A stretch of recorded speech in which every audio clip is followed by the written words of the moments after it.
दोस्तों, मेरा नाम डॉक्टर फैसल है। आज की इस वीडियो में मैं आप लोगों के साथ हाई शुगर लेवल यानी डायबिटीज़ के लिए एक नुस्खा और एक डाइट प्लान शेयर करने वाला हूं। शुगर हमारे जिस्म के लिए बेहद ज़रूरी है। इसकी नॉर्मल रेंज बिफोर ब्रेकफास्ट 70-80 से लेकर के 110 तक, और आफ्टर ब्रेकफास्ट यानी नाश्ते के 2 घंटे के बाद 90 और 100 से लेकर के 140-150 तक नॉर्मल मानी जाती है। ये अलग अलग लैब में ये वेरी करती है।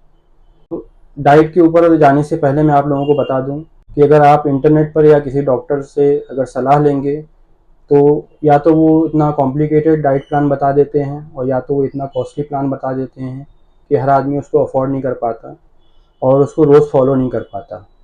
लेकिन मैं आप लोगों के लिए एक यूनिवर्सल डाइट प्लान लेकर के आया हूँ जो कि अफोर्डेबल भी है। आप उसको रोज़ाना आसानी से फॉलो भी कर सकते हैं और वो डायबिटीज़ के साथ साथ आपका cholesterol, blood pressure, thyroid, even आपका मोटापा जो है उसको भी कंट्रोल कर सकता है। तो आइए प्लान की तरफ चलते हैं। डाइट प्लान के लिए आपको मैं सुबह मॉर्निंग से लेकर के और रात के खाने तक का पूरा रूटीन बताऊंगा। आप इसको ध्यान से सुनिए। सुबह नाश्ते में आपको अगर चाय पीना है तो आप ब्लैक लेमन टी इस्तेमाल कीजिए। इसमें आपको शक्कर की जगह पे गुड़ इस्तेमाल करना है, दूध बिल्कुल इस्तेमाल नहीं करना है। इसके बाद आप फ्रूट खा सकते हैं। फ्रूट में आप आम, केला, चीकू और अंगूर ये आप बिल्कुल इस्तेमाल ना करें। इसके बाद दोपहर के खाने की तरफ आते हैं। दोपहर के खाने में आपको अपने खाने की 2 प्लेट बनानी है।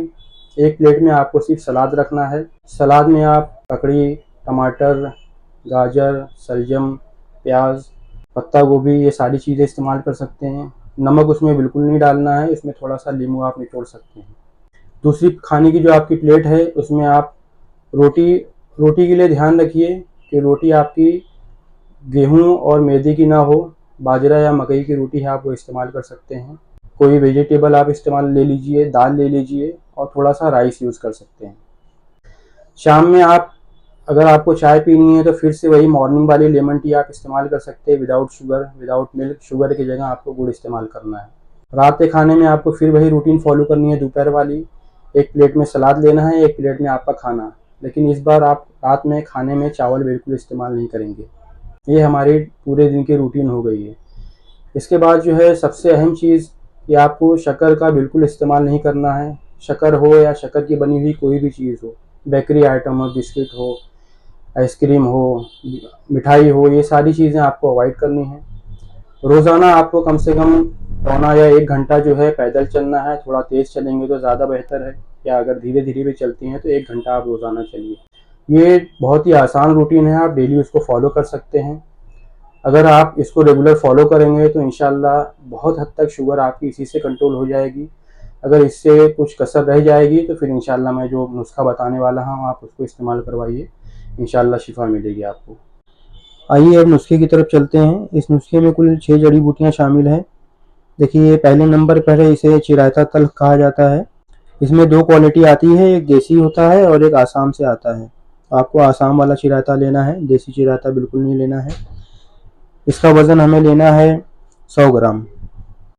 दूसरे नंबर पर जो दवा है उसका नाम है गुड़मार। इसका वज़न भी हमें 100 ग्राम लेना है। तीसरे नंबर पर जो दवा है उसका नाम है ईरानी मेथी। इसका वज़न भी हमें 100 ग्राम लेना है। अगर ईरानी मेथी अवेलेबल ना हो तो आप रेगुलर खाने में जो मेथी वो भी आप इस्तेमाल कर सकते हैं। चौथे नंबर पर ये जो जड़ी बूटी है इसका नाम है इंद्रजो तल्ख। इसमें एक इंद्रजो शीरी भी आता है, तो ध्यान रखिएगा। शीरी जो है तोड़ने पर अंदर से मीठा निकलता है और लाल रंग का होता है, और ये तल्ख जो है ये तोड़ने पर अंदर से कड़वा और सफ़ेद रंग का होता है। तो ये भी हमें 100 ग्राम लेना है। पाँचवें नंबर पर है कलौंजी।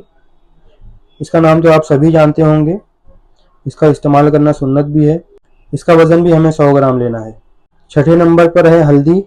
ये हमारे नुस्खे का जूज़ नहीं है, लेकिन इससे पहले भी मैं आपको बता चुका हूँ कि कुछ दवाएं जो है नुस्खे की इस्लाह के लिए डाली जाती हैं, उन्हें मुसले कहा जाता है।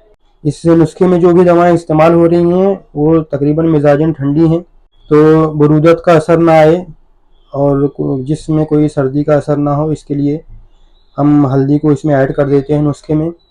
और दूसरे इसका सबसे बड़ा फ़ायदा ये है कि डायबिटीज़ पेशेंट में जो ज़ख़म ना भरने वाला जो मसला होता है उसमें इसका बहुत अच्छा रोल है। तो ये भी हम इसमें शामिल करेंगे। इसका वज़न भी रहेगा 100 ग्राम। फ्रेंड्स, अब नुस्खा बनाने का तरीका समझ लेते हैं। ये तमाम जड़ी बूटियों को आपको साफ़ करके और पीस करके सफ़ूफ बना लेना है। इस बार आपको सफ़ूफ ही इस्तेमाल करना रहेगा, कैप्सूल की शक्ल में इसको आप इस्तेमाल नहीं कर सकते क्योंकि इसकी मिकदार ज़्यादा लगती है। तो आपको सफ़ूफ बना करके सुबह नाश्ते से आधा घंटा पहले 1 चम्मच और रात में खाने से आधा घंटा पहले 1 चम्मच यानी 5 ग्राम इसको इस्तेमाल करना है। अगर आपकी शुगर बहुत ज़्यादा बढ़ी हुई है, 300 साढ़े 300 के आसपास है, तो आप ये इसको 3 मरतबा इस्तेमाल कर सकते हैं, लेकिन हर खाने से आधा घंटा पहले इसको इस्तेमाल करना है। तो इस रूटीन को आप फॉलो कीजिए और दवा को इस्तेमाल कीजिए और मेरी वीडियो और ये नुस्खा लोगों तक शेयर कीजिए। अपना और अपनी सेहत का ख्याल रखिए और मुझे भी दुआ में याद रखिए।